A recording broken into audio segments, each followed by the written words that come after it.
Happy Fitness Friday.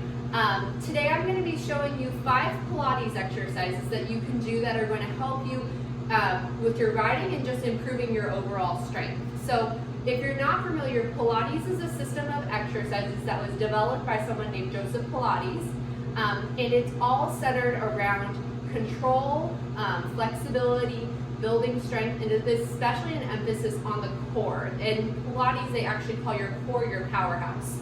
And that's something that I think a lot of us riders can relate to, because when you ride, your core is so important for your stability, for your strength, for your ability to be able to move with the horse. So I know that when I started doing Pilates, it really changed my riding. I was much more stable in the saddle, and it really helped me improve my seat and just helped improve my understanding of my own body and how I'm able to move each of my body parts individually, which is something that's really important when we ride. So I'm going to show you these 5 exercises. I'm also going to show you modifications that you can do seated for most of them. Okay, so our first exercise is called the roll up. So this one, we're going to start down on our mat, and we're going to start laying down. So you will need a mat or a carpet or something that's nice and comfortable to lay on, where you're not going to slip and slide quite as much. We're going to start down on our back.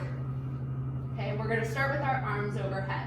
So as we're laying here, I just want you to take a moment to feel where your spine is. We want to have our pelvis in neutral, which means that we don't want an arch in our back. We also don't want our back pushed where our pelvis, and you see how my hips came up, is pushed up towards the ceiling. We want that just in the middle, right? So there's just that nice natural feeling of scooped where your stomach muscles are engaged, but your back and your hips are not tight. Okay, so for our roll up, we're going to start at our fingertips, and this is the most important things with these exercises to remember is that you want to go nice and slow and controlled. Okay, so you're going to start with your hands and your arms, and you're going to start to gradually bring your head up, so chin to chest, and then you're going to roll up one vertebra at a time. Okay, you're going to round over. Now, as we round forward, and it's okay if you don't go quite this far, the most important thing is as you go forward towards your toes, you want to stay nice and lifted. Notice how I'm not letting myself collapse forward here.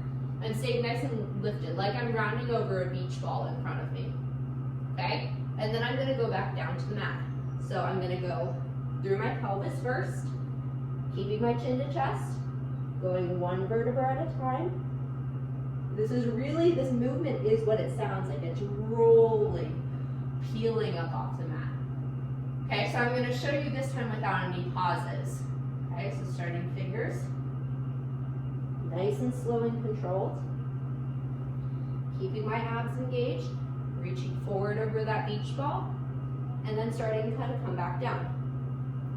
Keeping my body nice and long and stretched, keeping my legs connected with the ground. Nice and slow. Come back down. Good, I'm going to show you one more time. Chin to chest. Reaching forward. Round. Nice long spine, nice long neck. Rounding back down. Tucking. Chin to chest. And then coming back down. So that exercise you'd want to do about 5 to 10 repetitions. Remember, slow and controlled is the name of the game in Pilates. This isn't the sort of workout where you're going to rush through the movements. It's better to do less of them and better quality of movement than to do a lot of them with quick repetitions. So I'm going to show you a modification. If you were seated, that you can sit, and you're basically going to do the same thing. You're rolling through your spine, engaging your abs. So you could do it seated, where you'd start chin to chest, or you could even start with your arms up. You're coming chin to chest, rolling down through your spine, keeping your abs engaged, reaching down towards your toes, and then coming back up. Same thing. My abs are doing the work here to lift me up. That's what this exercise is all about. I'm going to show you one more time. So, abs controlling my descent. I'm squeezing my stomach muscles. And then same thing as I come back up. My abdominal muscles are what lifts and pulls up and stabilizes. Then you come back to center. Okay, so the next exercise I'm going to show you is called a single leg stretch. Okay, so this is one of what they call the Pilates 5. So there's a series of ab exercises that are fundamental to the Pilates workout, and the single leg stretch is one of them. So coming back down on your mat, you're going to lay back down, and you're going to lift your knees to tabletop. Okay, so with your knees in tabletop, that should turn on your abs. So you should feel, as I lift my legs up off the ground here, that all of a sudden my abs turn on here. Okay, from here, I'm going to lift my head and shoulders up off the ground, thinking about keeping a nice open chest, right? Space between my shoulders, like I could stretch a ruler between my two shoulders. Okay, then I'm going to pull with two hands. I'm going to bring my right knee into my chest, extend my left leg. I'm going to do 2 gentle pulls, pull, pull, then I'm going to switch, pull, pull. Okay, again, pull, pull, switch, pull, pull. All the time keeping a nice long neck, keeping nice open shoulder blades, slow and controlled movement. Pull, pull, pull, pull, pull, pull. And you'll notice that as I'm doing this, I'm being very careful to make sure that my hips stay stable. So it's easy to do this where we start to rock here. But that's not what we want. We want to be stable and in the center. So think like long and lean like a pencil, stretching down. Okay? So with our single leg stretch, you'll do about 5 to 10 repetitions as well. And let me show you a modification for this. So seated, you could do the same thing where you're turning your abs on. Now you're going to squeeze your abs, and you're going to lift each knee. Pull, pull, pull, pull. And it doesn't have to be a big movement. Even if I just do a tiny micro movement here, I can feel my abs turn on, right? That you're using your stomach muscles to help engage and lift here, right? Rather than the muscles down here. And that can take some practice to feel. So with all of these exercises, your core should be your basis. So make sure that as you do them, you always are feeling your stomach muscles work. Okay? The next one is our double leg stretch. So we'll come back down on our mat here. And this is similar to our single leg stretch, but now we're gonna engage both legs. So coming down onto our mat, we're gonna bring both knees up in tabletop. We're gonna do the same lift through our head and neck, right? Nice open shoulders, nice long neck. Okay, we're gonna bring both knees in, and then we're gonna stretch out long and lean, then back in. Now, remember, we want to keep our back nice and flat on the ground. So if when you go to do this, having your legs out low is too difficult, that's okay. Bring your legs up to a higher angle. The most important part, again, is that core engagement and everything staying nice and centered. And you'll do about 5 to 10 repetitions here. Nice and slow, out and in. Thinking about stretching long like a diver. And in. And out. And in. Okay? So we can do a similar modification if we're sitting. Okay, this time we're going to challenge ourselves and we're going to do both knees. So, lifting up and down. Ooh, that's challenging. You can really feel that. If so, when we're doing in the chair, I'm going to turn the chair sideways so you can see me from the profile. But when we try to engage our stomach to lift our knees, a lot of times our body wants to do this, to do kind of a rocking. And so we can feel the same thing when we do it on the ground then. Sometimes we want to use that momentum to help us get up here. Instead, what we want to be doing is just keeping this in a nice micro movement. So even if that means all we're doing is lifting up to here. Yeah, because there I can feel my stomach muscles working. Whereas here, that's a different motion, and I'm not really feeling as much muscles engagement. So small micro movements. It doesn't have to be big, but you want it to be exact. Okay. So our next one is going to be called a double leg lower. Okay, so we're coming back down onto our mat. You guys have probably noticed the theme here. A lot of the exercises are done from this tabletop position. okay? For our double leg lower, we're gonna send our toes up towards the ceiling, okay? We're gonna keep our fingers flat on the ground, okay? And we're gonna lift our head and neck up, okay? We're gonna lower our feet for 3, 1, 2, 3, and up.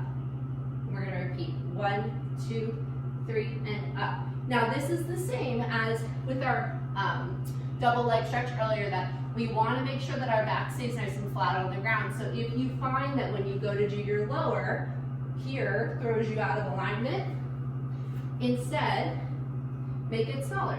3 and up. 1, 2, 3, and up. Or just even smaller than that. It's all about finding where your range of motion is, that you're able to keep a good position. It's kind of like in riding too, like you wouldn't want to canter around on a horse with a bad position just because you're cantering, right? You'd want to keep a good position to make it more comfortable for the horse and for you, so you're building the right muscles. So it's the same thing when you're doing an exercise like this, that it's better to do it on a smaller scale, and over time you increase your strength, you increase your flexibility and all of that, and then eventually you're able to get your legs lower. It's better to do that than to do it where it's, you know, going for a bigger range of motion but isn't as accurate and working the right muscles. So you'll do about 5 to 10 repetitions of that. And then our last exercise is our crisscross. Okay, so some people will call this a bicycle, but again, with the Pilates philosophy in mind, we're really focused on control and nice, slow, controlled movement, okay? So we're coming back on our back. Legs go up to tabletop. Okay, we're shoulders lifting up off the ground. See, that's our fundamental position here. We're gonna put our hands behind our head. Now, we wanna be careful here that we don't get hanging here. That once our hands, I actually try not to interlace my fingers. If I do, I always end up pulling like this. And you can even hear my throat gets constricted when I do that. You want a nice long neck. So one hand on top of the other, behind your neck. Okay, you're gonna bring sorry, I had to think about that for a second. Left elbow to right knee, cross, and then back to center, and then right knee, right elbow to left knee, and then back to center. Now this is another one where it's easy to get topsy-turvy. It's easy to get kind of in this, where my body's moving all over the place. Imagine that you're like, you know those glue tracks that insects get stuck on? Imagine that your lower back and your upper back are stuck down on a glue track. All right, so you can't rock back and forth, side to side. All you can do is move upper body, right? And coming back to center. That your core is really stable through this. And this is the same, you'll do about 5 to 10 repetitions on each side, depending on what feels good for you and your body and where you're at right now. And let me show you the modification for this. So in a chair, you could sit and you're gonna come to that same position. So thinking about drawing yourself up really tall, nice long neck. So I want some space between your chin and your collarbones. I think a lot of my students have heard me say that about riding too. So there's a lot of similarities in what we want position-wise in Pilates and what we want with riding, which is why it's such a great exercise for riders. So lots of space between chin to chest, hands come back behind your head, and you're gonna lift a little bit, right knee, left elbow, and twist. Coming back to center, same thing, right elbow, left knee, and twist. And I can feel my abs working when I'm doing that. So I'll turn sideways to do a couple repetitions so you can see. I'm staying up as nice and tall as I can, and I'm engaging my abdominals to do my twist here. All right, we want to be careful not to collapse. It's just twist and twist, and it doesn't even matter that I don't have to touch my elbow to my knee. That's not the goal. It's just to get those muscles working and engaged. Center. Okay, so those were 5 exercises that you guys can do at home, and they're all, again, based on this Pilates methodology, which I've heard the term for Pilates sometimes that it's called controlology, and I think that's a really accurate term for that. So if you start to do these types of exercises, you'll find that your body control and your body awareness is going to increase a lot, which will really help you with your riding. So I hope you guys enjoyed this video, and we can't wait to see you for the next Fitness Friday.